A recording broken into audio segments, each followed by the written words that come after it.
1888ஆம் ஆண்டு பிறந்த சர் சந்திரசேகர வெங்கடராமன்.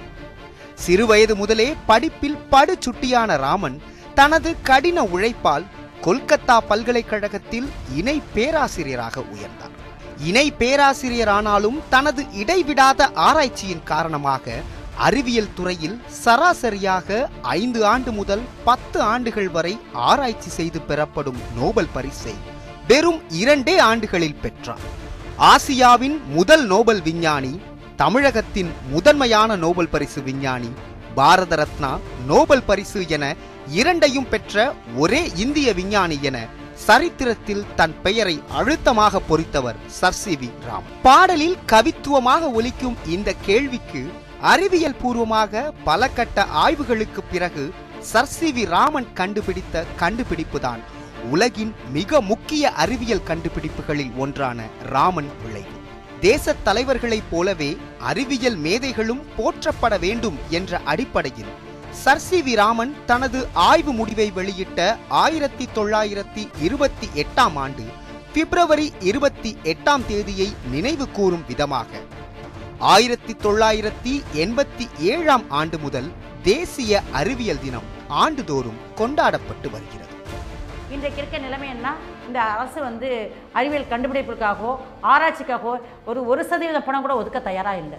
அது கீழே இருக்கக்கூடிய அடித்தட்டு மக்களுக்கோ ஒதுக்க மார்ஜினலைஸ்ட் செக்டாருக்கும் பெண்களுக்குமான ஒரு ரிசர்வேஷனோ கொடுத்தாங்கன்னா இன்னும் அடித்தட்டு மக்கள் மேலே அறிவியலை தேடி வரதுக்கான ஏராளமான வாய்ப்புகள் இருக்கு. அறிவியல் இல்லாமல் அணு கூட நகர முடியாது. ஏன், எதற்கு, எப்படி? இந்த கேள்விகள்தான் அறிவியலின் அடிப்படை.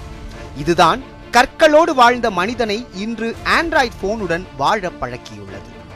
ஒரு நாட்டின் முன்னேற்றத்திற்கு நவீன கோயில் என்றழைக்கப்படும் ஆராய்ச்சி கூடங்களும் தொழில்நுட்ப நிலையங்களும் தேவை என்றார் மறைந்த முன்னாள் பிரதமர் ஜவஹர்லால் நேரு.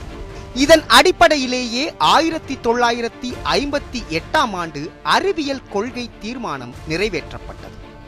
இந்தியாவில் அறிவியல் தொழில்நுட்ப வளர்ச்சியின் பல்வேறு திட்டங்கள் அறிவியல் மற்றும் தொழில்நுட்பம், தொழில்துறை ஆராய்ச்சி, நுண்ணுயிரியல் தொழில்நுட்பம், பெருங்கடல் வளர்ச்சித்துறை, விண்வெளி ஆராய்ச்சித்துறை, அணு மின்னியல், மின் அணுவியல், சுற்றுப்புறம் மற்றும் வனவியல் துறை போன்ற துறைகள் மூலமாகவும் 2003ஆம் ஆண்டு கொண்டுவரப்பட்ட அறிவியல் தொழில்நுட்ப கொள்கையின் உதவியுடனும் இந்தியா அறிவியலில் பல ஆக்கப்பூர்வமான முன்னெடுப்புகளை மேற்கொண்டு வருகிறது.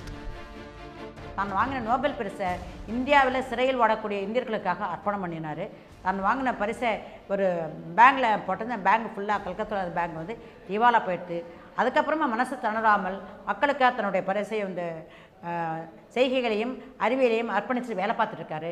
அப்போ ஒரு காலத்தில் நோபல் பரிசை வாங்கினதை ஒட்டி சர் சி.வி. ராமன் அவர்கள் மகாத்மா காந்தி அவர்களை சந்திக்கிறாங்க. அப்போ சந்திக்கும்போது காந்தி சொல்கிறார், ராமன் பாருங்கள், மதம் தான் எல்லாரையும் ஒன்றிணைக்குன்னு பேசும்போது இவர் சொல்கிறாரு, மதம் இல்லை, அறிவியல் தான் எல்லாரையும் ஒன்றிணைக்க முடியும். ஏன்னா அறிவியலில் உண்மை என்பது தெளிவாக சொல்லப்பட்டிருக்கிறது. யார் செஞ்சாலும் அறிவியல் ஒன்றைக்கு பதில் கொடுக்கறனால அறிவியல் தான் ஒன்றைக்கும், தவறாக நினச்சிக்கூடாது நீங்கள் அப்படின்னு பேசி முடிக்கும்போது இன்றைக்கு வரைக்கும் நம்ம பார்க்குறோம் அறிவியல் தான் எல்லாரையும் நினைச்சிட்ருக்குது. ஆராய்ச்சி துறையில் இளைஞர்களின் பங்களிப்பை அதிகப்படுத்தினால் சர்வதேச அரங்கில் இந்தியா இன்னும் ஒளிரும் என்ற நம்பிக்கையுடன் அனைவருக்கும் தேசிய அறிவியல் தின வாழ்த்துக்கள். ஒளிப்பதிவாளர் ஆண்ட்ரோவுடன் ராணி கார்த்திக். இது நியூஸ் 7 தமிழ், சென்னை.